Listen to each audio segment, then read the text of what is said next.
Assalamualaikum warahmatullahi wabarakatuh. Shalom. Baiklah, mari kita lanjutkan kuliah PPK dengan bab 1 ya, yaitu konsep dasar perancangan proses. Nah, beberapa topiknya yang akan kita bahas, subbabnya ini ya.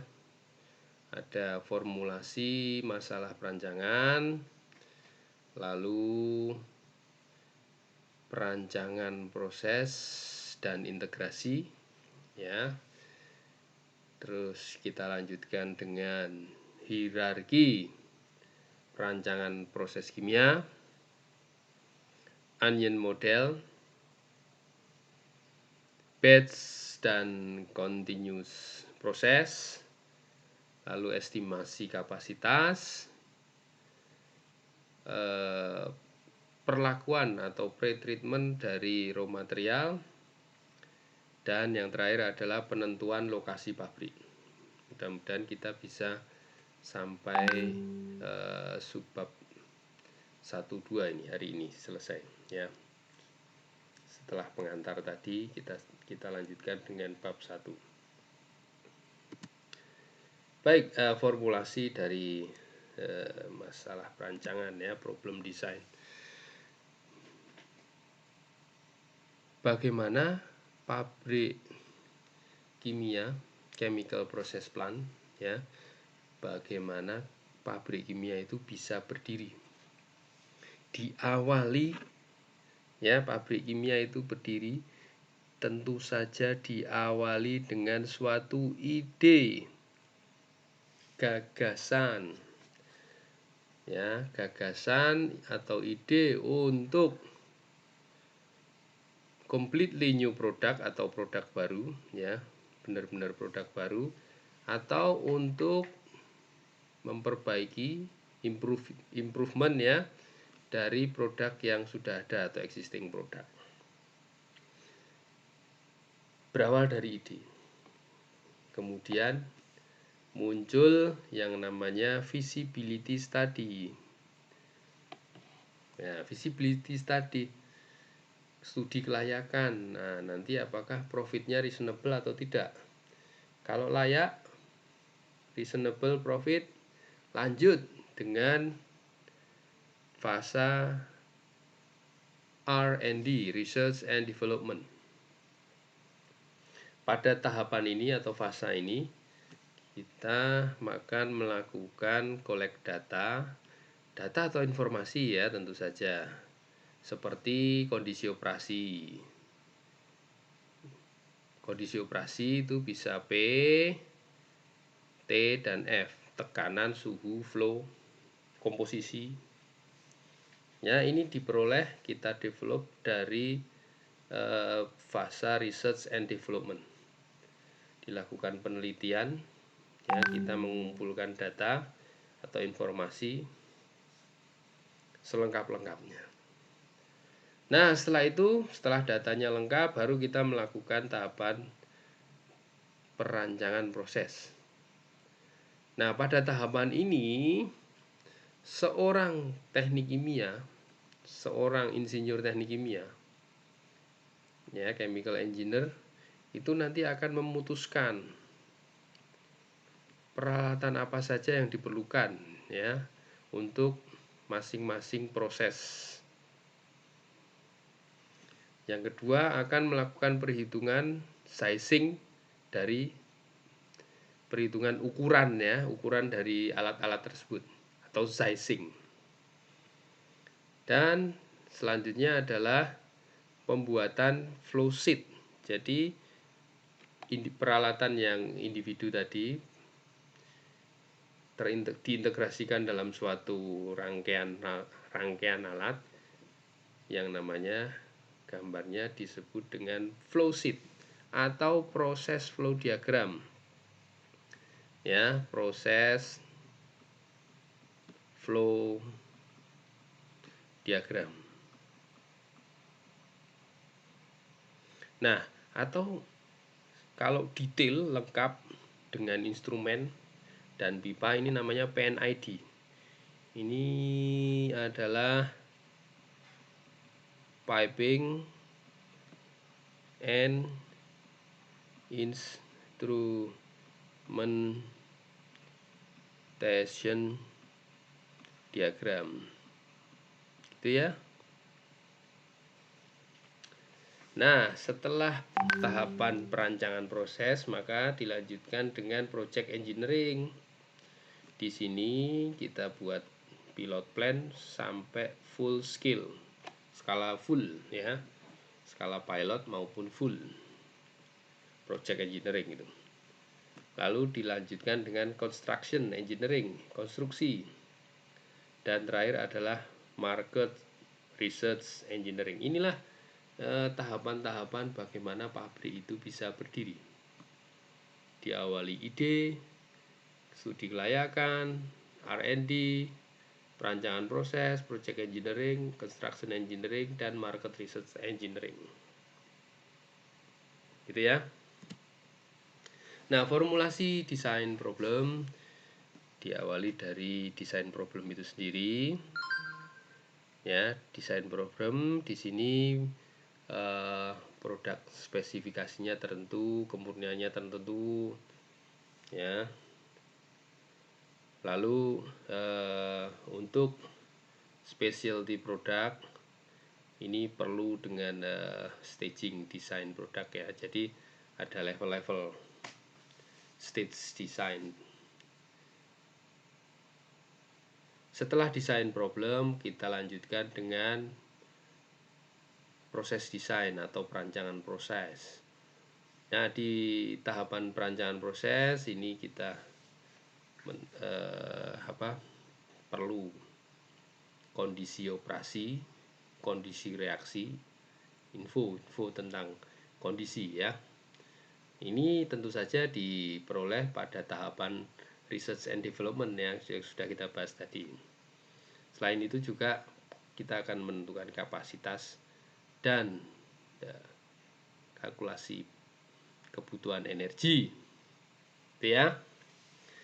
Nah, kemudian kita rangkai dalam suatu flowsheet ya, kita integrasikan dalam suatu flowsheet. Nah, di flowsheet ini kita nanti juga akan melakukan suatu pengembangan sehingga bisa menghemat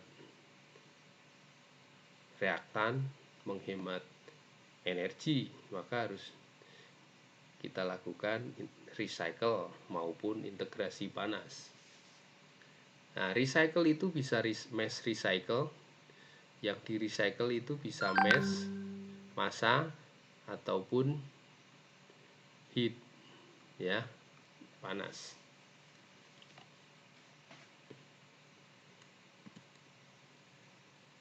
Nah, produk kimia menurut Smith ya, produk kimia menurut Smith ya, produk-produk yang mendukung ya kehidupan modern, standar kehidupan modern nih. Hampir semua aspek kehidupan sehari-hari ya, hampir semua aspek kehidupan sehari-hari itu didukung oleh produk-produk kimia, ya kan? Aspek kehidupan ya, ketergantungan sekarang ada ya. Coba Anda renungkan nih, kira-kira apa ini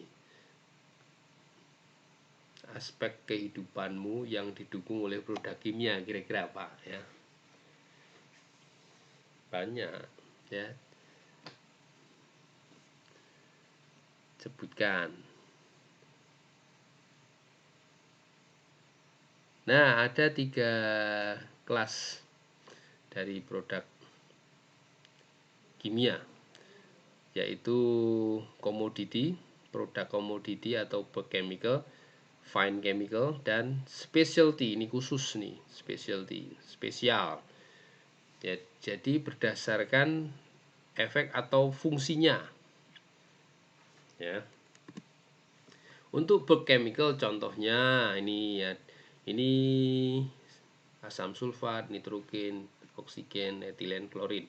Ini produk bulk atau komoditi ini diproduksi pada skala yang volume yang besar. Ya, dipesan berdasarkan komposisi kimia, kemurnian, dan harga. Lalu fine chemical ya. Fine chemical itu apa ya? Produk kimia yang kalau fine itu halus ya. Kalau diterjemahkan ya, fine ya, fine chemical. Saya belum tahu terjemahan yang baku bahasa Indonesianya. Fine chemical. Nah, ini yang jelas fine chemical ini diproduksikan pada volume kecil, skala kecil. Dipesan berdasarkan komposisi kimia, harga, dan kemurnian dan harga. Contohnya chloropropilen oxide ya, lalu dimetil formamida, N-butrit dan N-butyric acid ya, dan barium titanat powder ya. Ya, ini digunakan untuk beberapa industri manufaktur ya, sorry. Ini misalnya yang chloropropilen tadi untuk epoxy resin, ion resin ya, ion exchange. Dimetil ini sebagai dimetil formamid ini sebagai solvent, reaction medium, intermediate in the manufacture of farmasi. Ini yang asam butirat ya, butyric acid ini untuk industri minuman, perasa, dan lain-lain. Nah, mari kita lanjutkan dengan specialty. Ya, ini berdasarkan fungsinya. Nah, ini berdasarkan fungsinya. Contohnya farmasi ya. Contohnya farmasi, pestisida ya, zat warna ini parfum dan perasa.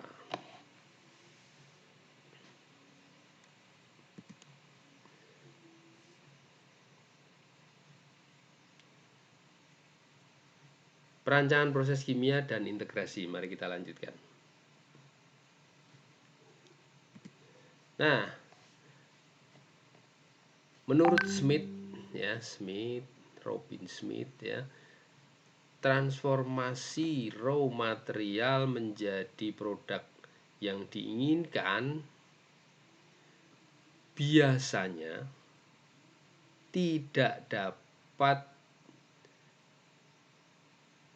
dicapai ya, cannot be achieved. Ini mestinya harus ada D ini ya, cannot be achieved in single step.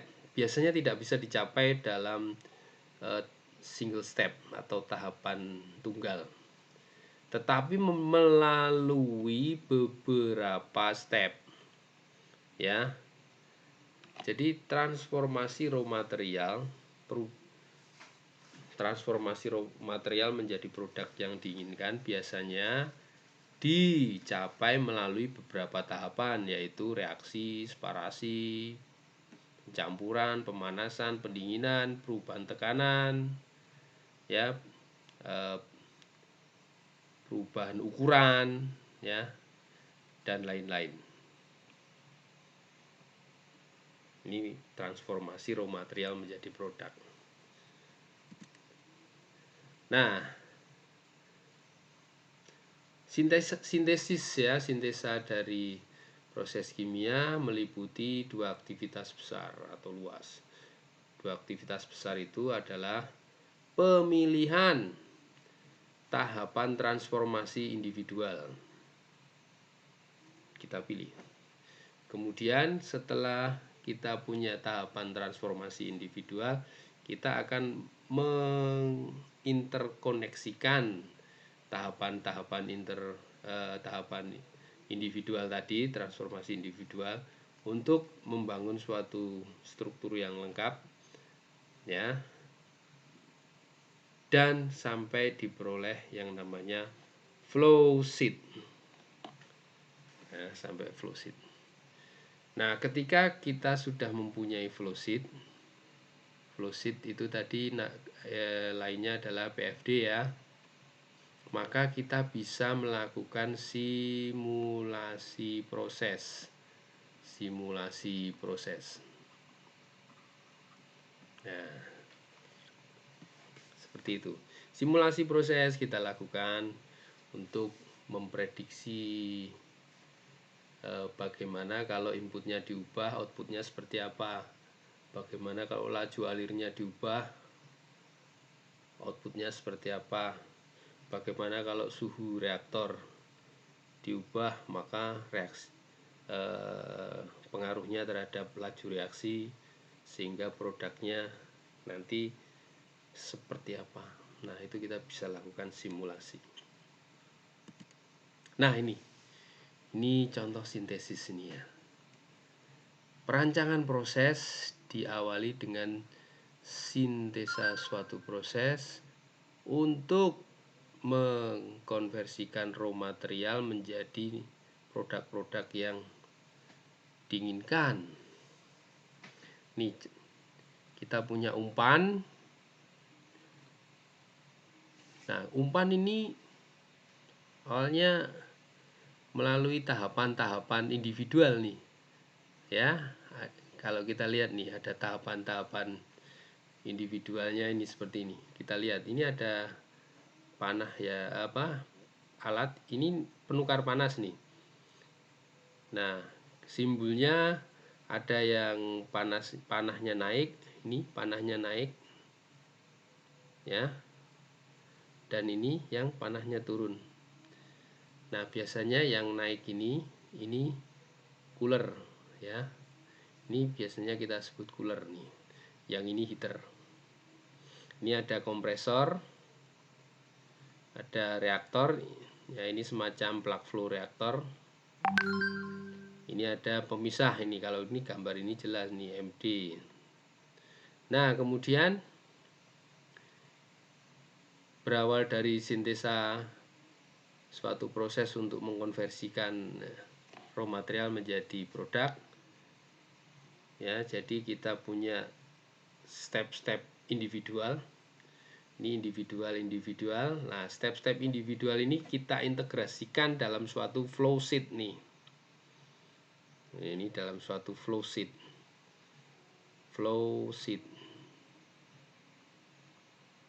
atau PFD ya. Nah, kalau kita lihat nih sekarang, ini umpan segar ya, dicampur dengan recycle, lalu masuk dalam alat yang ini adalah heater ya, dipanaskan, masuk ke reaktor, kemudian didinginkan di sini untuk mencapai suhu menara destilasi. Produk atas ini adalah reaktan yang di recycle, dan produk bawah ini adalah main product. Nah, gitu ya, main prod. Nah, ini adalah tahapan-tahapan daripada sintesa dan proses desain. Baik, untuk 3 dan seterusnya kita lanjutkan ke pertemuan yang akan datang dalam minggu ini ya. Karena kita 4 SKS, maka dilaksanakan 2 kali seminggu. Demikian yang bisa saya sampaikan. Terima kasih atas perhatiannya. Assalamualaikum warahmatullahi wabarakatuh.